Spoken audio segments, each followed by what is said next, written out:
अस्सलाम वालेकुम जी।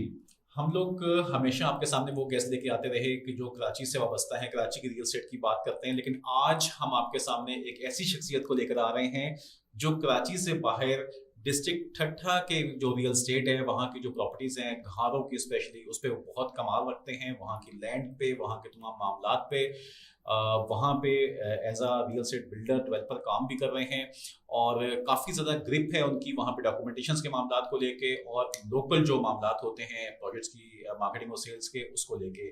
तो हम वेलकम करते हैं अपने शो में आलम शेर साहब को। सर कैसे हैं आप? अल्लाह की करम कितने ठीक ठाक है। सर बहुत बहुत शुक्रिया, आप तशरीफ लाए हमारे शो के अंदर।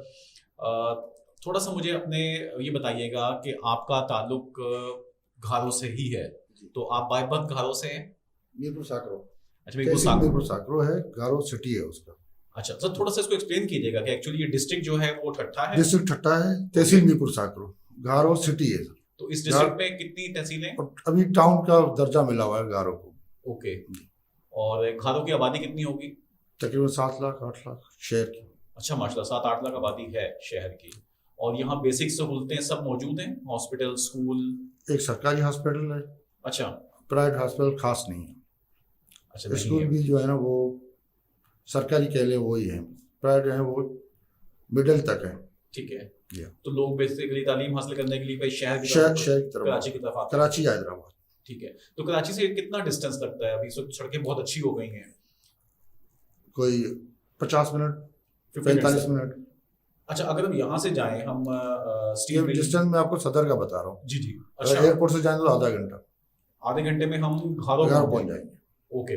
तो इसका मतलब है जो ये गुलशने हदीद या जो टूल प्लाजा आता है रास्ते में, ये हदूद है इसकी? नहीं, हदूद कराची की जो है ना वो गगर फाटक पे होती है, जैसे बिरजाबाद टूल प्लाजा के बाद, ब्रिज उतरने के फौरन बाद। ओके। और आई थिंक यहाँ पे एमडीए के प्रोजेक्ट्स भी हैं इसी जगह पे। जी हाँ, वो तो कराची में, वो कराची में आ जाएंगे। वैसे कराची की हदूद दाबेची से भी आगे है, मगर बाय रोड जाएंगे आप तो रोड की हद जो है वो यहाँ से शुरू हो जाती है आपकी गगर फाटक से।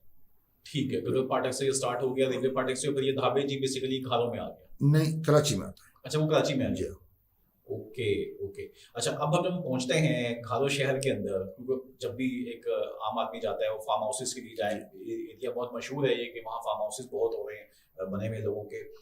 तो आप जाते हैं, रोड आगे से 2-3 हिस्सों में डिवाइड होती है। एक तो आपकी कोस्टल हाईवे निकलती है राइट साइड पे, एक उसके बाद एक रोड है जो मेन रोड आपकी जा रही है केटी बंदर की तरफ। जी। उसका क्या नाम है सर? केटी बंदर हाईवे। केटी बंदर हाईवे 110 के नाम से मशहूर है। अच्छा। और 110 अगर स्ट्रेट निकल जाए बिल्कुल तो ठट्ठा पहुंचेंगे। तो ठट्ठा हैदराबाद बदीन। ओके। तो केंजर झील का जो एरिया है वो आपको हैदराबाद रोड पे पड़ेगा। ओके।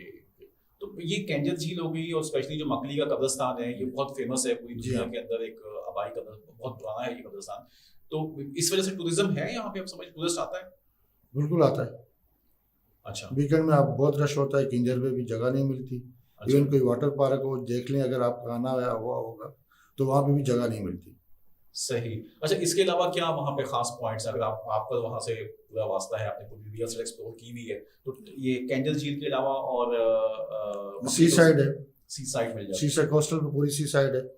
ठीक है जी। और सी साइड कैसी लगती है? जैसी हॉक्स पे वाला सी है, इस तरह का सी? नहीं, इस तरह का नहीं है। अच्छा। छोटे जो लिंक हैं वो है, मेन सी अंदर है।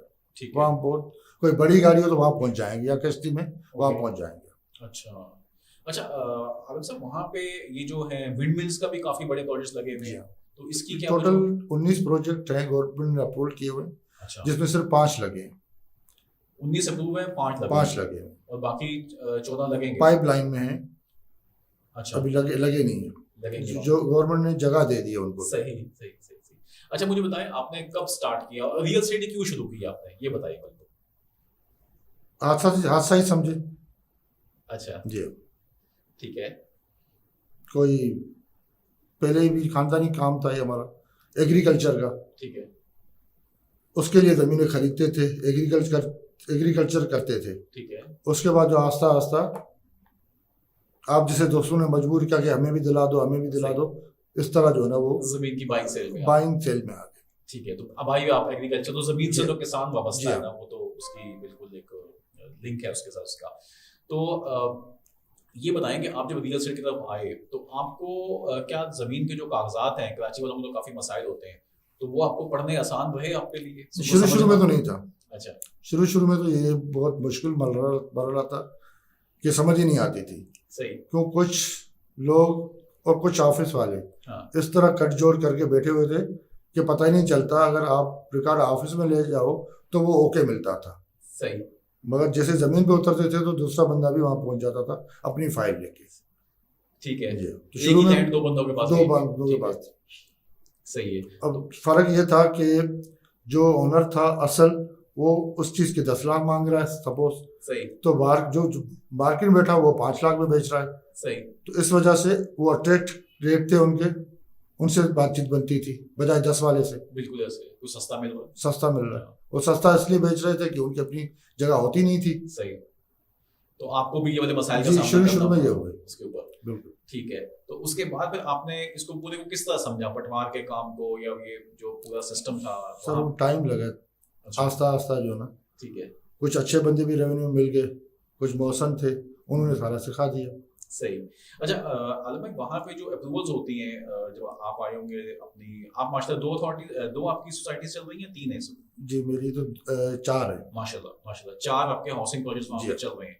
और ये कितने बड़े हाउसिंग प्रोजेक्ट हैं तो बताएंगे? तो तकरीबन पहला जो है मेरा वो 170 एकड़ पे है। 170 एकड़ पे। कोस्टल व्यू के नाम से। ठीक है। दूसरा है 40 एकड़ पे। 40 एकड़। और एक है 33 एकड़ पे। ठीक है। एक है 24 एकड़ पे। माशाल्लाह माशाल्लाह माशाल्लाह। तो ये 4 प्रोजेक्ट आपके बने में हैं, ये कुछ 250-300 एकड़ पे आप वहाँ पे काम कर रहे हैं मुख्तलिफ जगहों के ऊपर। तो इनके वहाँ ये बताएं कि वहाँ पे क्या आसान है काम करना? एनओसीज के की तरीकाकार क्या है वहाँ पे? सर एनओसीज जब आप फार्म एग्रीकल्चर लैंड है टोटल वहाँ पे। बिल्कुल। तो आप जब किसी सोसाइटी में जाएंगे, कोई प्रोजेक्ट पे जाएंगे तो उसको अप्रूवल लाजमी है। तो लेना पड़ेगा। अप्रूवल के लिए आप रुजू करेंगे टाउन प्लानिंग हैदराबाद से। सही है। टटा की जो भी जमीन है जी जी, वो एग्रीकल्चर से ना एग्रीकल्चर या इंडस्ट्रियल पे ठीक है, आपको कन्वर्ट करवानी है तो आपकी हमारे अथॉरिटी बैठी हुई है सही, टाउन प्लानिंग हैदराबाद। ठीक है। फॉर्म 2 आपको लेना पड़ेगा उसके लिए, वहाँ आप अप्लाई करना अप्लाई पड़ेगा। करना पड़ेगा। ठीक है, वो आपकी टोटल इंक्वायरी करेगी डॉक्यूमेंट्स की। ठीक है, वापडा से एनओसी चाहिए आपको, सुई गैस से एनओसी चाहिए आपको, ठीक है, डीसी से एनओसी चाहिए, टाउन जो हमारा यूसी होता है या टाउन हो उसकी भी एनओसी चाहिए। बिल्कुल सही, उसके बाद वो अपलोड करेंगे आपको, अगर आपकी एनओसियाँ क्लियर आती है तो। बिल्कुल सही है। तो उसके बाद आपको इसके एनओसी मिल जाएगी। अच्छा, एसबीसी भी आपको चाहिए होगा? वो बात की बात, वो आखिर में वो चाहिए एनओसी बहुत से। वो जब आप बिल्डिंग बनाएंगे ठीक है, तो सीबीसी चाहिए। Okay okay okay. अच्छा, और ये आपको जाना हैदराबाद पड़ेगा इन जी सब कामों के लिए? ठीक है, टाटा के काम के लिए हैदराबाद। ओके। अच्छा, ये बताएं कि वहाँ पे अभी हमने कुछ थोड़े से लोगों को कंफ्यूजन ये रहती है घालों को लेकर, ठट्ठा को लेकर, कि वहाँ पे कुछ हादसात ऐसे हुए थे, सुप्रीम कोर्ट ऑफ पाकिस्तान तक कुछ मैटर ऐसे गए कि उन्होंने वहाँ पे कुछ पाबंदियां लगाई हुई हैं डॉक्टर्स की लीज पे या सब लीजिंग पे कुछ। ये क्या स्टोरी है इसके पीछे? वहाँ पे लीज तो है ही नहीं घरों में। ठीक है, एकदम 92 में आखिरी लीज हुई है। 92 में? जी हाँ, 30 साल। इसकी क्या वजह सर? 30 साल अभी पीरियड ही पूरा नहीं हुआ ना। अच्छा, ठीक है। 92 में जो उन्होंने दिया 23 और 92 93 आपका 23 और 24 20 और 30 चलेगा। ठीक है, अब जाके वो पीरियड खत्म हुआ है। ठीक है। उसके अलावा जो सुप्रीम कोर्ट की आपने बात की है वो सिर्फ TO form, transfer order, short में हम कहते हैं टीओ। टीओ, ठीक है। वो अभी नहीं मिल रहा, वो नहीं मिल दे पा रहे जी। और उसकी वजह जो है वो सुप्रीम कोर्ट का बैंड लगा हुआ है। बेनजीर के टाइम पे रिकॉर्ड नहीं, चला था। वो नहीं है। अच्छा, वो रीजन नहीं है? वो रीजन नहीं है। सुप्रीम कोर्ट का रीजन है उस पर जो जमीनों की बंदरबाट होती है उसको रोकने के लिए।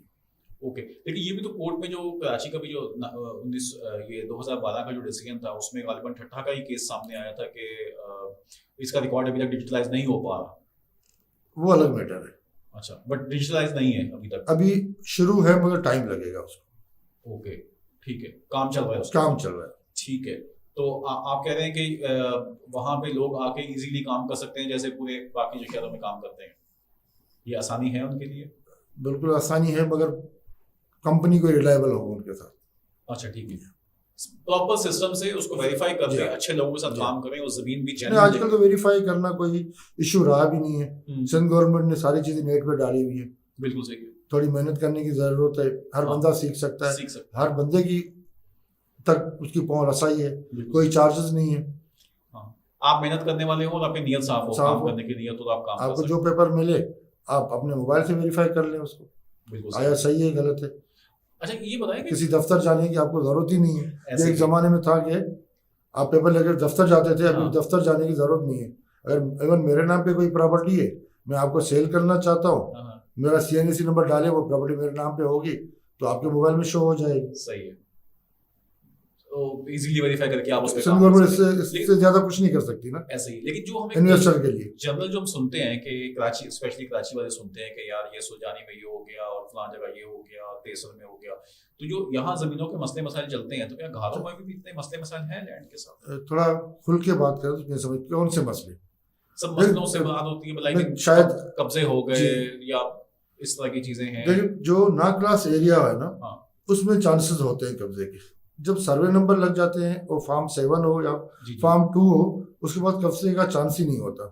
उसके बाद अगर कोई कब्जा करता है तो 10 साल उसकी सजा है, 10 से 15 साल। अच्छा, आपका जेन्युइन डॉक्यूमेंट्स है, कागजात में कोई रोला ना हो, आपका बिल्कुल ठीक है, कागजात आपके जेन्युइन हो तो 10 साल की सजा है।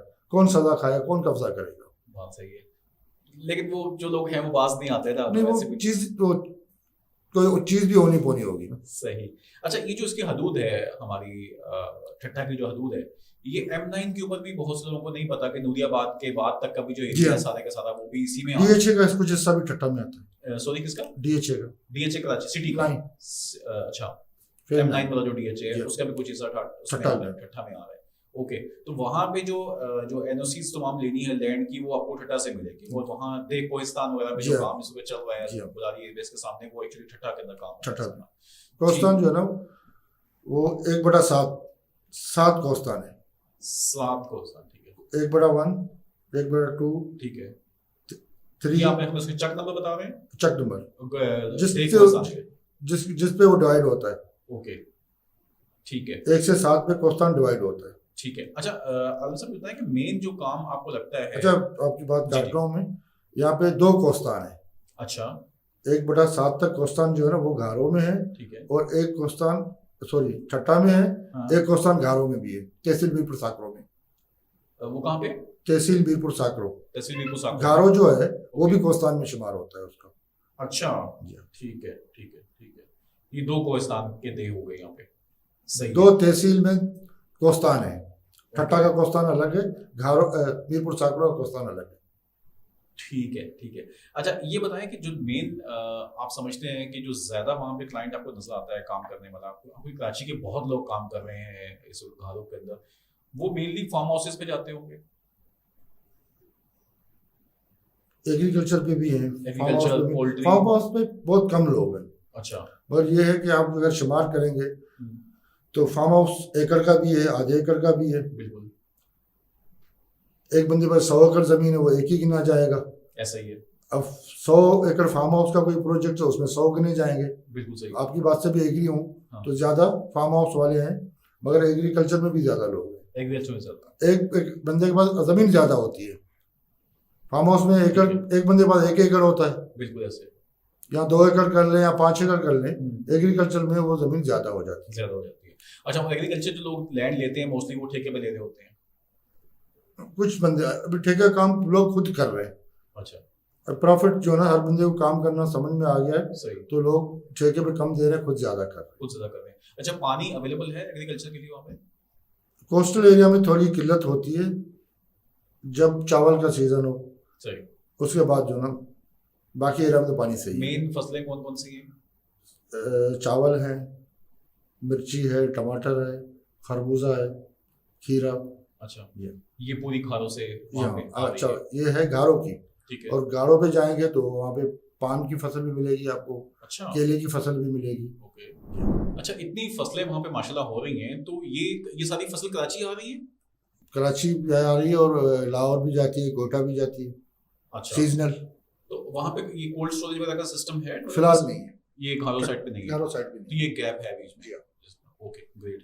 अच्छा, ये बताएं आलम साहब कि वहाँ पे हमने सुना ये कि ये जो पहली रोड जो जिसमें बात किया था कोस्टल हाईवे जो है, कि यहाँ पे जेबिस्ट ने कोई 4-5 किलोमीटर तक लंबी लैंड उसके पास चल रही है दोनों साइड्स पे, ऐसा है कुछ? 5000 एकड़ से ज्यादा है जेबिस्ट के पास। 5000 एकड़? जी। तो लेकिन अभी तक बहुत बड़ी डेवलपमेंट नजर नहीं आ रही वहाँ पे। अभी कैंपस बनाया उन्होंने। ओके।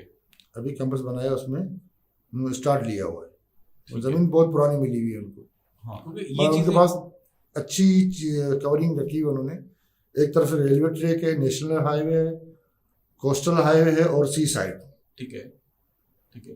अच्छा, इसके अलावा और बड़े बड़े प्रोजेक्ट्स वहाँ पे क्या देख रहे हैं आप इस वक्त? के इलेक्ट्रिक का मैंने सुना उसको बड़ा प्रोजेक्ट वहाँ पे मौजूद है। के इलेक्ट्रिक की सिर्फ अभी फिलहाल तो शुरू नहीं किया उन्होंने। हाँ, अलबत्ता सोलर वाले आए जो के इलेक्ट्रिक को पावर बेच रहे हैं, वो प्राइवेट कंपनी है। बिल्कुल सही। उस सी पैक का जो इम्पैक्ट वहाँ पे है उस एरिया के अंदर, क्या असरात पिछले 10 साल में महसूस किए आपने? तो ये कि लोगों ने इन्वेस्ट की हुई है, इसके अलावा बाकी कुछ नजर नहीं आता फिलहाल।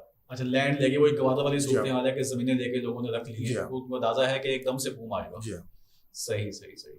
जो इंफ्रास्ट्रक्चर जो है वो तो इम्प्रूव हो रहा है सिटी का, उसके असरात कब तक निकलते हैं वो भी देखते हैं। सी पैक के बाद ये हुआ है कि पहले वहाँ पे बाउंड्रियाँ नहीं लगती थी।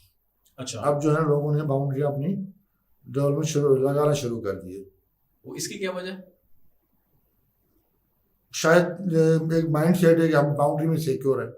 ओके, तो वो दिखाने के लिए हर एक ने एक चीज ये भी सुनी थी कि शायद ये जो पोर्ट कासिम है इसने अपनी लीज कम की है, तो बिजनेस कम्युनिटी काफी मूव कर रही है वहाँ। जी हाँ, घारो साइड। जी, घारो साइड पे एक गवर्नमेंट का पुराना एरिया था शफीआबाद। ठीक है। वहाँ पे पहले फैक्ट्रियाँ गवर्नमेंट की लगी हुई थी, अब वहाँ पे मजीद लोगों ने जमीन ली है फैक्ट्रियों के हिसाब के इस्तेमाल के लिए। सही।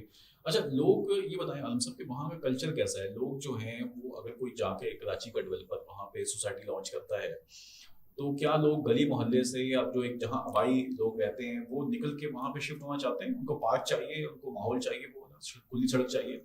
गाँव वाले जो लोग हैं वो वैसे भी खुले में रह रहे हैं। हाँ। बाकी जहाँ तक काम करने का माहौल है, हाँ, वो तो आप भी वहाँ पे काम कर रहे हैं माशाल्लाह, आपको भी पता होगा कि लोग अच्छे हैं। अच्छे लोग, इसमें तो कोई शक नहीं है। अच्छा, और ये जो अभी जिस तरह आप फरमा रहे थे कि वहाँ पे बहुत बड़ी जो अथॉरिटी का एक जो ZDA का जो प्रोजेक्ट वहाँ पे शुरू हो रहा है, जुल्फ़िकार डेवलपमेंट अथॉरिटी का, इसकी थोड़ी डिटेल बताइएगा। तो जुल्फ़िकार अथॉरिटी जो है ना वो 2008 से गवर्नमेंट ने शुरू की हुई है। ठीक है। वर्किंग हो रही है, जमीन भी एक्वायर की हुई है, कोई 12-13 लाख एकड़ जमीन जो है वो एक्वायर करने का। 12-13 लाख एकड़? जी हाँ, मतलब मैं तो मतलब कराची से बड़ी हो गई जमीन। शायद आपके बैरिया टाउन उसका कुछ भी नहीं है। हाँ, बैरिया अगर 50,000 एकड़ भी हम पकड़ लें तो कुछ 24-25 बैरिया टाउन आ जाएगी उसके अंदर। अच्छा, तो ये क्या बनेगा यहाँ? अभी क्या सोचते हैं, अभी क्या स्टेटस है इस लैंड का? अभी सिर्फ अथॉरिटी बनी हुई है। अच्छा। कराची में ऑफिस रखा हुआ है उन्होंने, वहाँ पे कुछ लोग उनके आते हैं, सर्वे करके चले जाते हैं। बेसिकली वो तहसील खारोचान, तहसील केटी बंदर, शाह बंदर और तहसील जाती, सबको मिला के जाती से स्टार्ट होगा, केटी बंदर में खत्म हो रहा है। ठीक है। जो उन्होंने एरिया एक्वायर किया हुआ है। ठीक है। अभी ये पूरा एरिया एग्रीकल्चर, कुछ एरिया एग्रीकल्चर भी है, मगर वो दरिया सिंध जो आ रहा है उसकी दोनों साइडें उन्होंने कवर की हुई है। अच्छा, इंडस रिवर जिसको आप कह लें। तो इसको मास्टर प्लान कोई आपने जी हाँ, जी हाँ, क्या चीज़ है, क्या करते हैं आपकी नेट पे पड़ा हुआ? अच्छा। जी हाँ, उनका मास्टर प्लान जो है, जो उन्होंने एरिया एक्वायर करना है उनको या कुछ कर लिया है, वो उन्होंने नेट पे दिया हुआ है। तो इसका मतलब है कि 2040 या 50 तक वहाँ पे कोई अच्छे बड़े प्रोजेक्ट्स आएंगे। काम तो उन्होंने तकरीबन 2012 में भी शुरू किया है साइट पे। ठीक है।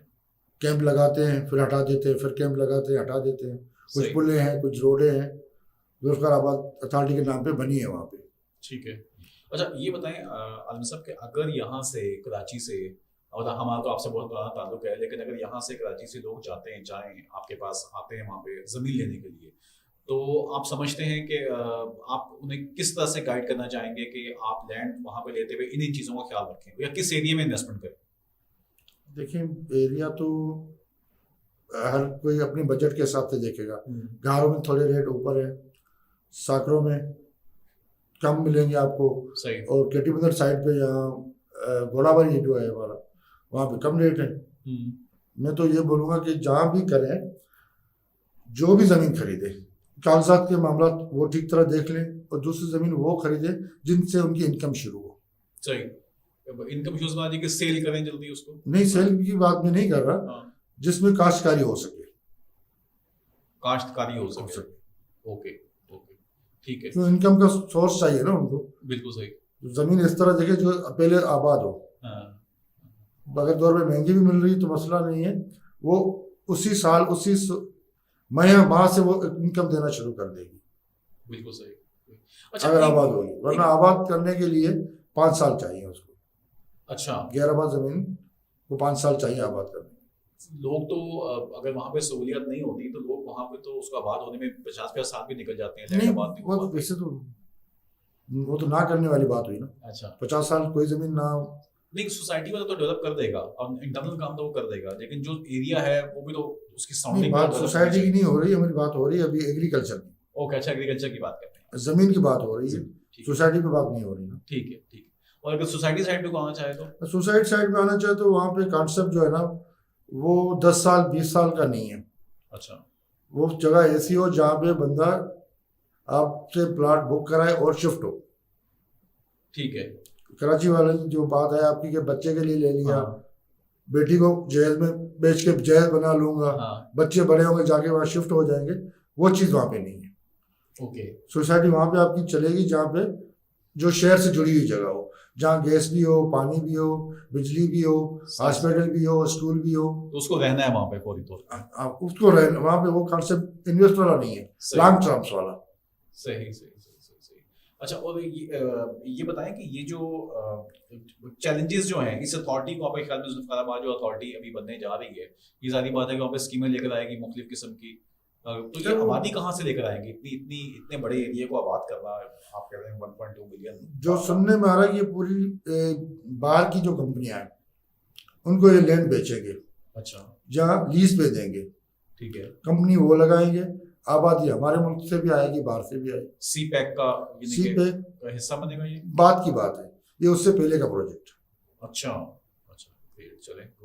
मुझे एक चीज़ की कमी महसूस होती है कि हम जब कराची से लोग जाते हैं तो ऑब्वियसली आपको वाटर पार्क मिल जाता है, छोटे छोटे इस तरह के फार्म हाउसेज वहाँ मिल जाते हैं, और ये तमाम एरिया भी जब हम जाते हैं घरों पे या साकरों पे तो तकरीबन शहरी ही माहौल लगता है, बस थोड़ा सा उससे स्टैंडर्ड कम हो जाता है।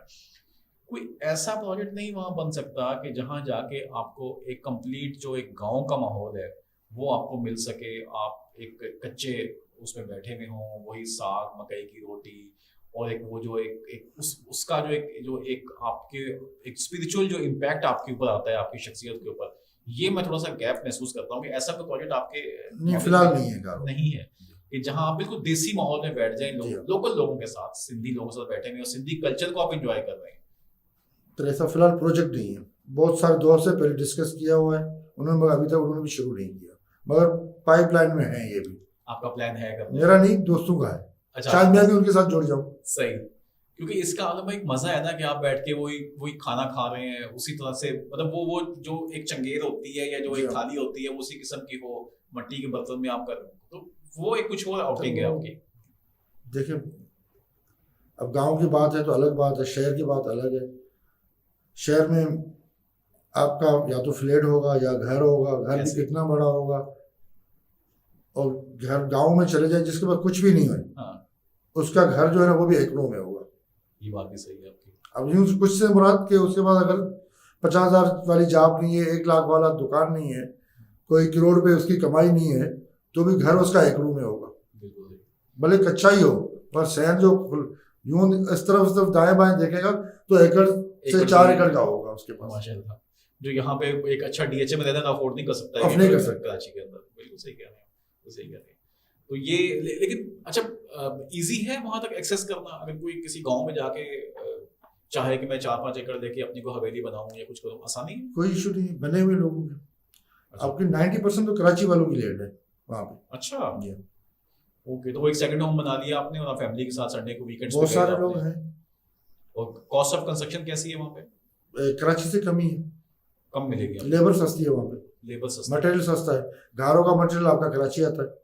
अच्छा, मटेरियल जो आता है ठट्टा से, वहीं पे लगा लें, ठट्टा से यहाँ गारों से मटेरियल कराची आता है, तो वहाँ पे ट्रांसपोर्ट का खर्चा कराची में ज़्यादा है, वहाँ पे ट्रांसपोर्ट कम का खर्चा कम है।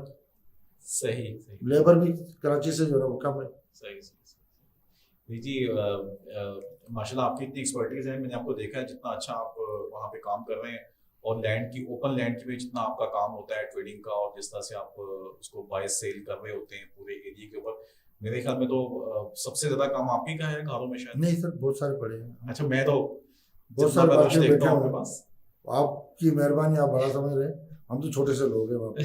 नहीं, मोहब्बत है आपकी। आलम भाई बहुत बहुत शुक्रिया, आप तशरीफ लाए, आपसे बहुत अच्छी गुफ्तगू हुई। इंशाल्लाह फ्यूचर में भी आपको इनवाइट करेंगे और आपके साथ मजीद नॉलेज लेंगे। मैं ये चाहूँगा कि आखिर में अगर आप यूथ के लिए, नौजवानों के लिए कोई मैसेज देना चाहें जो इस रियल एस्टेट की इंडस्ट्री में आना चाहते हैं, या आपके घरों साइड पे कोई बंदा एग्रीकल्चर में या पोल्ट्री में, या किस तरफ कितनी इन्वेस्टमेंट से वो कितना अच्छी सा बेरोजगारी फैल रही है, लोग सिर्फ परेशान है इस टाइम पे, तो आप समझते हैं कि कोई ऐसा बिजनेस वहां से आप जनरेट कर सकते हो खानों से? अगर एग्रीकल्चर में आए तो बेहतरीन है वहाँ पे। और कितनी इन्वेस्टमेंट से स्टार्ट हो सकता है? अच्छी सी अच्छी जमीन का जो किराया है साल का, वो 35 से 50,000 60,000 रुपए का है साल का। साल में आप 3 फसलें उठा सकते हैं। एक साल में 3 फसलें लेंगे। और अगर एक एवरेज, और ये फसलों की क्या एवरेज प्रॉफिटेबिलिटी क्या है? अभी अगर चावल की देखें तो चावल की एवरेज आ रही है 60 से 80 मन पर एकड़। और 4,000 पर एकड़ चल रहा है। ठीक है, तो कितने क्या बनी इसकी? 2-2.5 लाख रुपए। 50-60 हजार लाख के अंदर का खर्चा है आपका, ठेका मिला के। सही। लेबर कॉस्ट ठेका मिला के लाख के अंदर का खर्चा है। ये एक फसल 4 से 5 महीने की फसल है आपकी। ठीक है, तो मैं ये समझूं कि अगर आप 50-60 हजार पर एकड़ पे शुरू करते हैं काम, और आपने लेबर लगा दी, पानी वगैरह मिला दिया, तो आप 1 लाख का कोई एकड़। लेबर भी जो तकरीबन वो आपको वहाँ पे जो मकामी है वो आपसे कुछ नहीं लेगी। जब आपकी फसल तैयार होगी तो आपको देना पड़ता है। वो फसलों में से शेयर ले लेगा? शेयर ले लेगा। ओके, तो 3 फसलों का मतलब है कि बहुत अच्छी प्रॉफिटेबिलिटी है, अच्छा काम है ये करने वाला। और एक साथ आदमी जो है वो 10-20 एकड़ पे, 50 एकड़ पे जा सकता है काम करने के। वो तो उसके गुंजाइश पर डिपेंड करता है। सर इस पे मैं आपके साथ एक अलग से प्रोजेक्ट स्टार्ट करूंगा, क्योंकि मुझे बहुत शौक है एग्रीकल्चर की तरफ आने का, क्योंकि पाकिस्तान के अंदर मैं समझता हूँ इसकी जरूरत है, और इससे इंटीग्रेटेड चीजें बहुत है। आप इसके साथ 2-3 चीजें इंटीग्रेट करके बहुत अच्छा काम कर सकते हैं। देखिए वहाँ पे इसके साथ लाइव स्टॉक का भी आप कर सकते हैं। बिल्कुल। घास आपके पास अपनी आ जाती है। हाँ। 10 जानवर 5 जानवर आपने रख लिए, उनकी इनकम अलग से, वो आपके फ्री के चारे से तैयार हो जाएंगे। बिल्कुल ऐसे। और फिश फार्मिंग कैसी है यहाँ पर सर? फिश फार्मिंग भी अच्छी है। फिश फार्मिंग में जमीन ज्यादा चाहिए, कम से कम 50 एकड़ हो। अच्छा, कम से कम 50। जो नॉर्मल है उसमें 300 से 600 दाने डालते हैं मछली की। ठीक है, तो मैं तो यही बोलूँगा कम से कम 50 एकड़ हो।